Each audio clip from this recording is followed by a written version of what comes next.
Hello and welcome to another episode of Kitchen Conversations with James and Rama. Today Hello. we will be talking about how do we stay motivated while starting an online store. You want to say hi to everyone, Rama?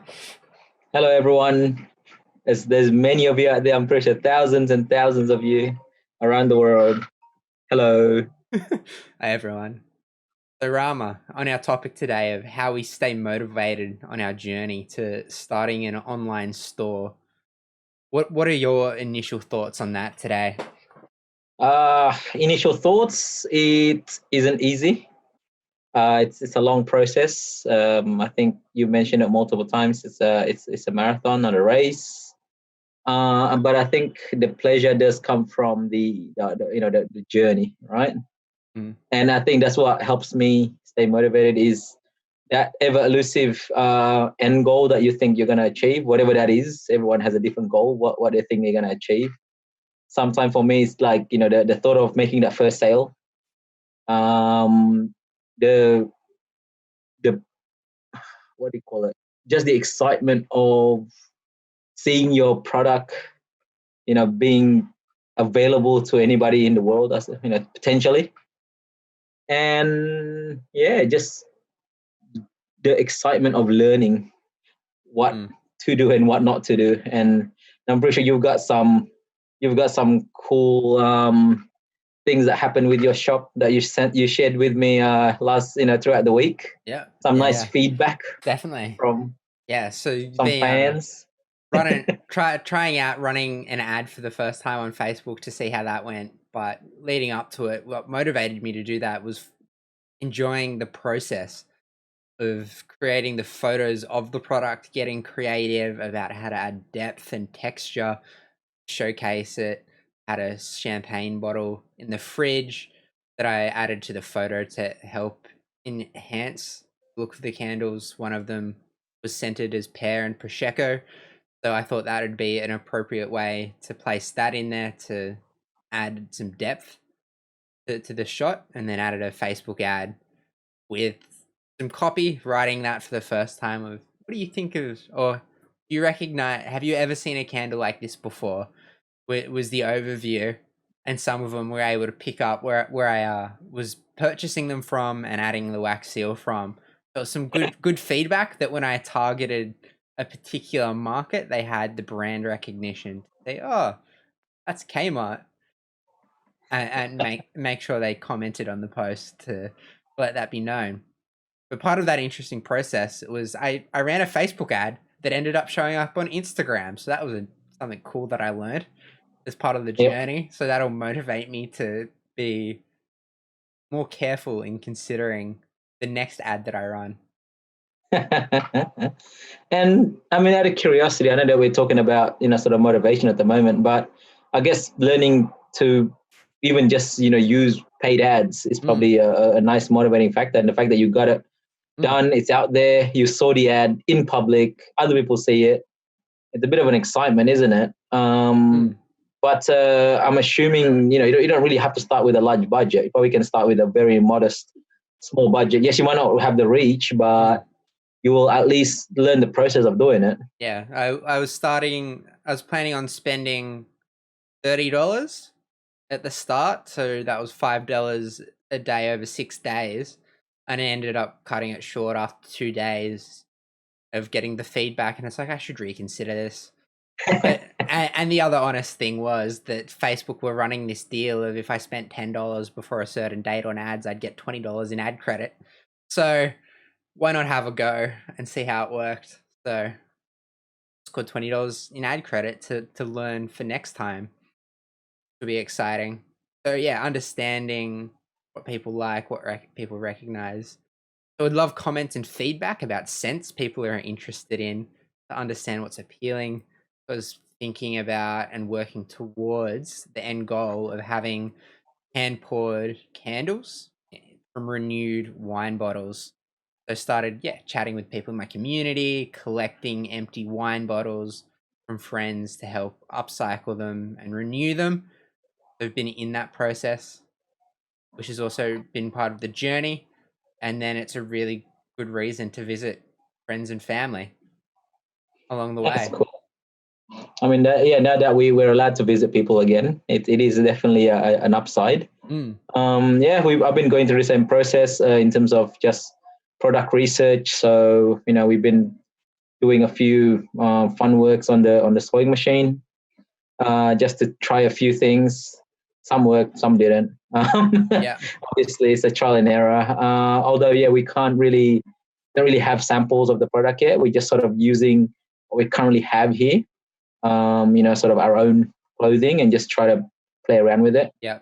see what we can come up with. But yeah, I'm excited that when the border do open again, we actually want to go back home, have a look at some products there, see it for yourself, touch it, meet the people that's going to be working on it. Mm. And just get hopefully take some nice photos, and get a really good story going, because obviously that's half the battle as well. Just your product has to have a good story, because it doesn't have a good story, it's just another product, right? Yeah. Trying to figure out which angle we're going to take it. But I think we're looking at the kind of like, helping a small economy, or just helping Yeah. people that probably or just have a positive image on the textile industry, because it's got a negative connotation to Yeah. it, the sweatshop thing.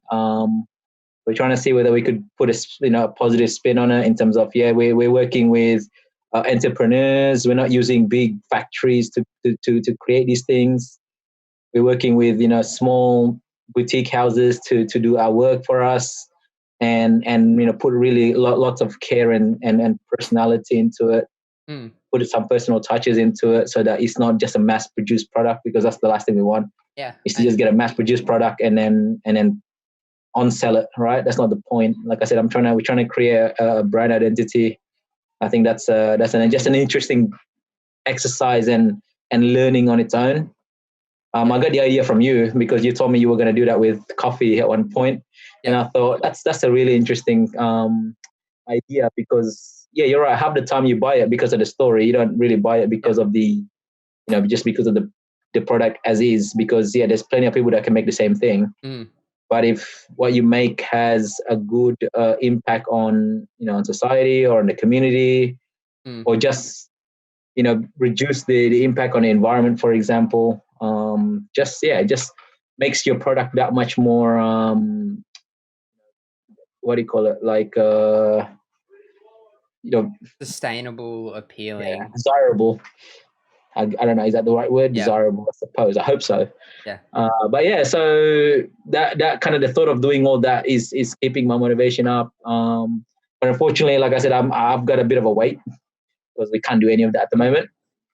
But yeah, just the idea of okay, we got all these plans in place. Yeah. Let's execute it once the timing is right. It is exciting. Yeah. And I think just starting any business is exciting, but I guess you never really feel it till you get to the crux of it. Talking about it is great, but start doing it, it's gonna mix excitement with fear, with like a bit of intimidation sometimes, because you're like, oh, it's hard, right? It's quite intimidating sometimes, and then you just look at the sheer number of things you gotta do. Yeah. But at the same time, it all depends on your personality. Does it drive you? Everyone kind of has a different thing that drives them. So it's important to find what is it that drives you, and just keep feeding on it. Because yeah, everyone, like I said, everyone's different. Some people are motivated by learning. Some people are motivated by just pure financial, like incentives. They like, at the end of it, you're gonna see like, I want to make a lot of money, and people will be driven by that. But some people might just be like, just the thought of just being able to create something, right, or start something great. Mm.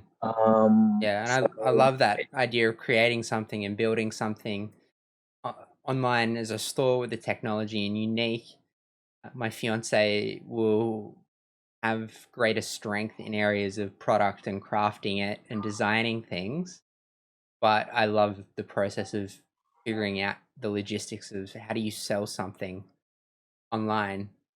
It's a big motivating factor for me, as well as the aspect of self reflection that often in business there's someone to point a finger at, but when it's just you or someone else, there's very little way of shifting responsibility for different things. You sometimes have to look at yourself in the mirror and realize that didn't go so good. I've got to do better next time.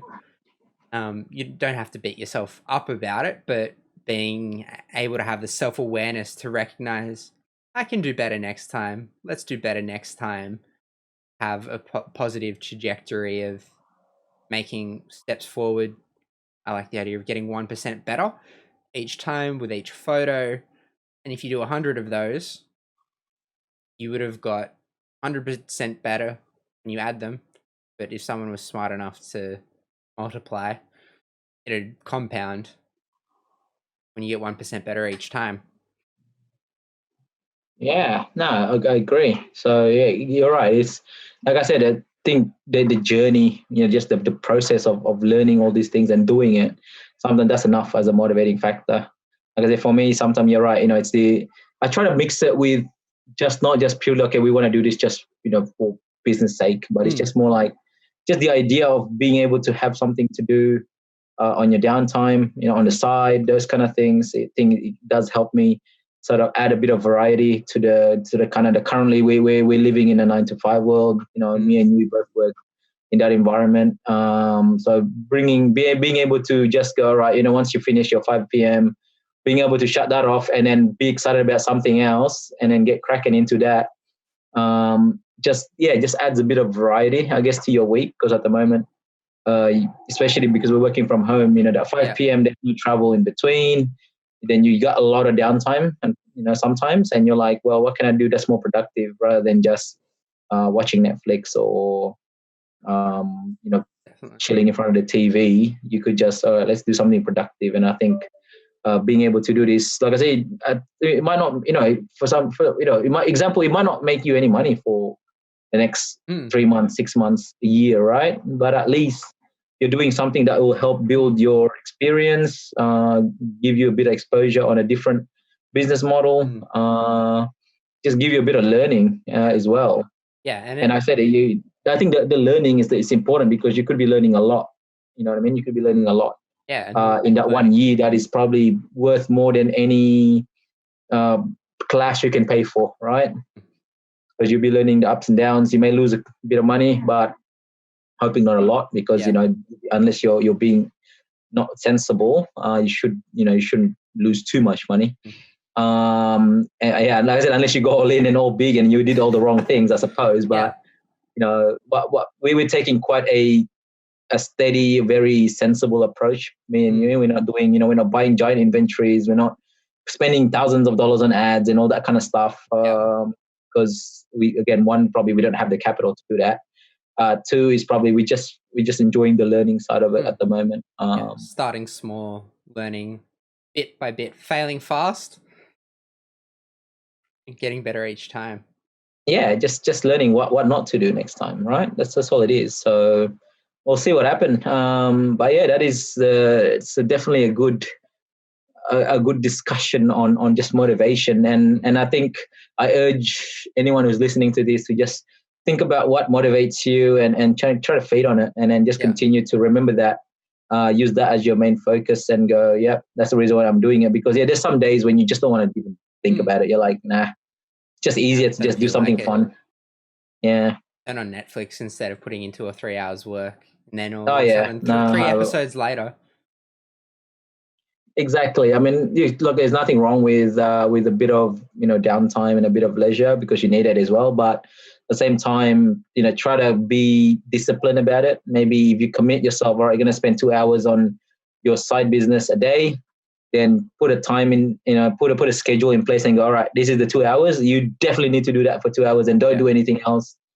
So that's what I'm trying to do at the moment with my days, is try to split my days into, all right, even when I'm working from home, I've got 8 hours committed to my job, but at the same time, I try to slip 10 minutes, 15 minutes here and there. That would make up an hour, because sometimes you might not be the kind of person that likes to sit there for an hour straight. Some people just like to do bits and pieces, which I find that doing 4 15-minute chunks, I get more things done in trying to do it in an hour, because in an hour I might get something done in 15 minutes, and then the other 45 minutes you end up like faffing about. Yeah. So it's important to know what your the most efficient way you work. So like I said, I've managed to get 3 or 4 20-minute sessions today on my own stuff. That equals to 80 minutes, which is over an hour, where I would have got probably less done if I did dedicate 2 hours to it. So important. Like everyone's different. Like I said, you might be the kind of person that go, I need 2 hour focus and just close everything, put headphones on, and just block out the noise and just crack on. But everyone's a little bit different. I'm a little bit different. I like to work in small chunks, and I get a lot of things done in those small chunks. Yeah. So. Manageable bites. And another thing that's motivating, for me at least, is doing it in community. So doing it with you, Rama, learning about the journey together, being on the journey together, documenting it together as we are now on Kitchen Conversation, because we've had many conversations like this in the kitchen at work, which is how we've named this podcast and this show. But knowing that we have a time where we're catching up and talking about it each week means I've got to be thinking about it during the week about what can I be doing, how can I be working on it, what exciting things, what are the wins that I can share, what are the losses that I can share as part of the journey. Agree. And I think we both have shared quite a lot in terms of what we learn. There's a couple of episodes we talked about, where we're getting our suppliers from, where we're finding our products. So there's definitely a lot of things that we've shared that hopefully is beneficial to others, where it might accelerate someone else's journey. So we're hoping that it does that. And yeah, you're right, just being able to know that at 4 p.m. on a Friday, I'm going to have this nice, podcast session with you, something that I look forward to. As you know, I've changed my day off. I don't no longer take a Friday off now because I'm like, I'm going to be here. Yes. I might as well work before that. So yeah, it saves me from, so I ended up taking different days off now. So it's exciting. And you know what, the funny thing is, now that I've got used to working 4 days a week, I wish we just go to 4 days a week from now on and just stop working 5 days. I feel like is the appropriate number of days to work in a week. Not too much, not too little. Amount of productivity. Correct. So I don't know, I might put that forward to the company and go, can I just work 10 hours a day for 4 days and then that'll make up my 38 hours? Yeah, boom. I'm good with that. Yeah, good plan. And you just have like a roster system. Yeah, just give me 4 days a week. I'm more than happy. So I think the funny thing is, I think in some part of the world there are countries who do have 4 day work weeks now. I think Scandinavia was a place where they were trialing some of that to see if people would be more productive in less time. I don't know. We need to see what the results are, but I'm hoping it's positive, and we definitely should do it here. But anyway, look, I'm not saying I'm not grateful. I think back in Indonesia they're still doing 5.5 days, so Saturday is still a half day work day for them, and it's normal even for the school kids too. I think Saturday is like scouts, that's where you do your scouts, because that's still a compulsory over there. Over here it's optional, but over there doing Boy Scout or Girl Scout is compulsory. So you learn your life lessons. I remember doing them when I was 7 or 8, learning to tie ropes and learning to start a fire, all the exciting stuff, I suppose. But I just don't like the fact that I have to wake up early on a Saturday morning. But then again, I didn't like that because that's normal, I suppose. Yeah. Now that I'm living in a Monday to Friday world here in Australia, wait a second, I wouldn't like that. You're like, Saturday is a day off. No, over there, it's not for everyone. You know what I mean? Yeah, and I grew up with a context of Saturdays was for sport. Yeah, so I said I'm just gonna send you back to Indonesia and just live there for a year, Jimmy. Like, I'll send your kid there, but live there for a year and go, how you like this privileged life, son? This is what hard work looks like. They'll come back extra disciplined. Yeah, would never misspeak to their teacher ever again. Oh, never. Nah, they still allow you to pull your kids' ears and stuff. I'm assuming, I don't know. I left that country 25 years ago. Things might have changed. Who knows? Things might have changed. So. Thank you, everybody, for tuning in to another episode of Kitchen Conversations with James and Rama. Please let us know if you have any questions by posting them in the comments below. if you're getting value out of the stories that we're sharing and the journey that you're sharing, definitely Yeah. throw a like and a share or a comment telling us and giving us But that encouragement. correct. Tell us what you want to hear. Tell us what you know what you don't want to hear. I Yeah, be suppose. blunt. Let us know how we can get better as well, because then we can actually get better and improve. Exactly. I mean, look. I mean, yeah. Give us some suggestions about topics, for example. Even if you wanna. I mean, we're thinking sometimes we like to do you know, a non, you know, serious episode. Maybe we'll just do a fun episode every now and then. Let us know if that's Casual comedy. exciting to you. Might find a special guest here and there. Yep. Exactly. I think we should probably try to see whether we could get somebody exciting in our world to join, bring a different perspective. You know, we the good thing is I think we've got good contacts of business people that we know of.